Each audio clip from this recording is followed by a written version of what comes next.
Adam Hiscock is an earthquake geologist at the Utah Geological Survey. And as you know, because you're going to do the Great Utah Shakeout along with me and thousands of other Utahns in just a few minutes, it happens at 10:15 this morning. So we got about a minute and a half. So why don't you give us maybe your best 45-second tip that you would like for all of us to accomplish at home to improve earthquake safety in our homes? Yeah, you already talked a little bit about drilling and practicing. That's very important. Drop, cover, and hold on, like we're going to do here in about a minute. Also, I would say the other most important thing is probably to have an emergency kit. Ideally, an emergency kit should last a couple weeks, but if you could also, 72 hours bare minimum, and that would include like food, water, first aid kit, flashlight, batteries, sanitation supplies, that kind of stuff. So build an emergency kit, make sure your family knows where it is, and have a plan with them.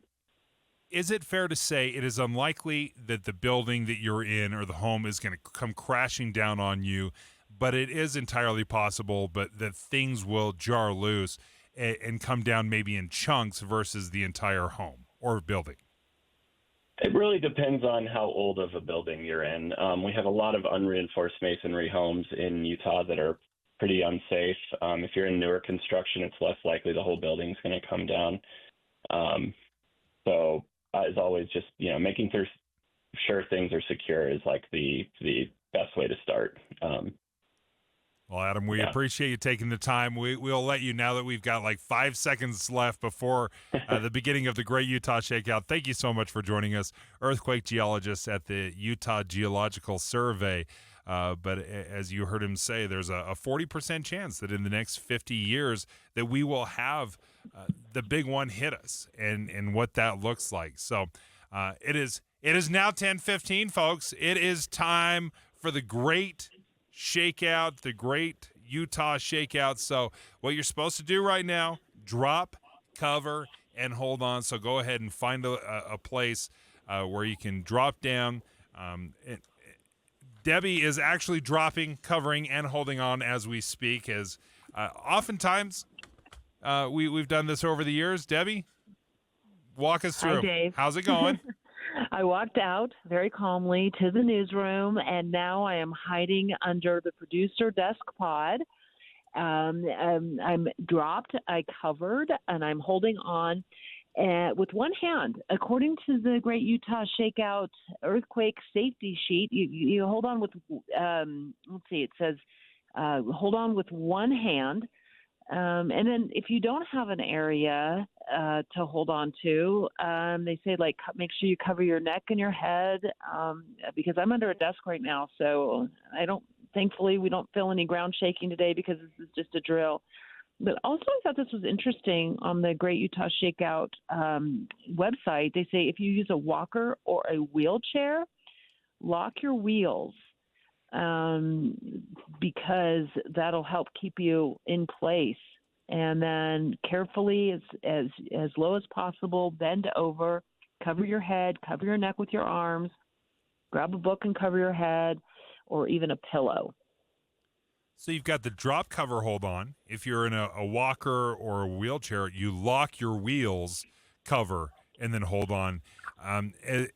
We are now past the 20 seconds or the 30 seconds that earthquakes typically last. Sometimes we think that we're going to have to stay dropped and covered for minutes, but largely earthquakes will only last 20, 30 seconds. Sometimes, the big ones will last a little bit longer, maybe even a couple of minutes, but largely it's done with. So, Deb, you are done with the Great Utah Shakeout.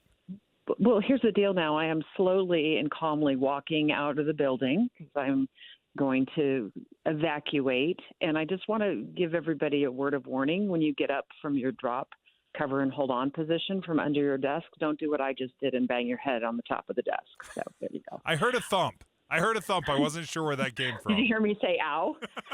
Yeah, like, ooh, oh, man. I was like, ouch. Okay, And also, I don't have my security badge with me, I realize, so you're going to have to come let me back in the building, Dave. Caitlin, you got to let her back in. She walked out. I'm sort of prepared, yes. Okay. This is one of the lessons learned, right? Lessons learned. Leave it around my neck. Yeah, this is something that's interesting because when it did happen, I remember when you left the building, it was a little bit chilly outside, and hadn't you wished, you're like, man, I wish I would have brought a jacket, or I think maybe that was our Yes. producer. Another big mistake I made today is I did know that the temperature was going to be cold and it was going to be rainy. And as I left my house, I did not go back inside, realizing I'd forgotten a jacket. I blew it off. Again, I didn't want to waste time getting my jacket. And now I'm realizing if I had to stand outside of a building for an hour and a half during an earthquake, a real earthquake, I would be freezing. And I would be extremely wet because it's downpouring downtown right now.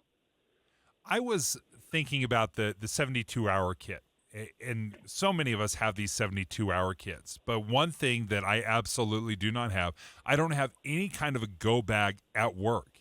And if I'm at work 8-10 hours a day, why wouldn't I have some sort of a go bag that if an earthquake happened, I duck cover or I drop cover and hold on, and then when I'm evacuating, take a short little detour to my desk, grab the go bag with maybe a candy bar, a water, and a blanket to take out with me. Yeah, that was a mistake that I made back in March of 2020 as well. I did not have a jacket at my desk, and if you remember that day, it was not snowing, but it was very cold outside, and we evacuated Broadcast House. We were standing on like the south lawn area for quite some time. I didn't have proper shoes on. I didn't have a jacket on, and I was just lucky that it wasn't a lot colder than it was that day. I did manage to remember to grab my cell phone, though, that day, so I could let my family and friends know that I was okay. My sister was texting me. My parents were texting me. That's another lesson I learned, is we did not have a family plan for when something like this happened.